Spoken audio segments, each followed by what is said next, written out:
అగ్ని ప్రమాదాల నివారణతో పాటు జరగకుండా తీసుకోవాల్సిన జాగ్రత్తలపై ప్రజలకు పెద్ద ఎత్తున అవగాహన కల్పిస్తున్నామని ఆ శాఖ డైరెక్టర్ మురళీమోహన్ చెప్పారు.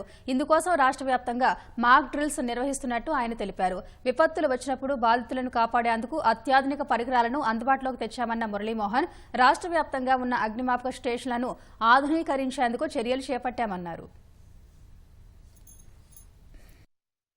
మామూలుగా ఫైర్ సర్వీస్ డిపార్ట్మెంట్ వాళ్ళు స్టేషన్లోనే ఉండి ఫైర్ కాల్ వచ్చినప్పుడు ఫైర్ కాల్కి వెళ్తుంటారు. కానీ ఈ వారం రోజులు ఫైర్ ఇంజిన్ని పబ్లిక్ దగ్గరికి తీసుకెళ్ళి మేము ఏమేమి పనులు చేయగలము, మా వెహికల్లో ఏమేమి ఎక్విప్మెంట్ ఉంటాయి, వాటితో ఏ విధంగా ఆపరేట్ చేయొచ్చు అనే విషయాలని, తర్వాత ప్రాథమికంగా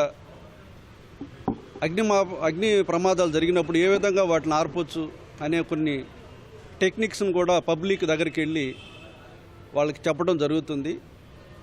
ఈ వారం రోజులు కార్యక్రమాన్ని భారతదేశం అంతటా కేవలం ఆంధ్రప్రదేశే కాకుండా భారతదేశం అంతటా జరుపుకుంటాము.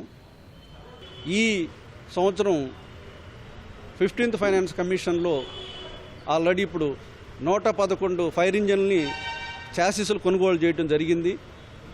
జూన్ జూలై కల్లా అవన్నీ కూడా అందుబాటులోకి వస్తాయి. 111 ఫైర్ ఇంజన్లు రావటం అంటే మనకున్న ఫైర్ స్టేషన్లు ఫైర్ అవుట్ పోస్టులతో కలిపి 185 ఉంటే 175 రెగ్యులర్ ఫైర్ స్టేషన్స్ అంటే ఆల్మోస్ట్ ప్రతి ఫైర్ స్టేషన్ కూడా కొత్త ఫైర్ ఇంజిన్ ఇవ్వటం అనేది జరుగుతుంది.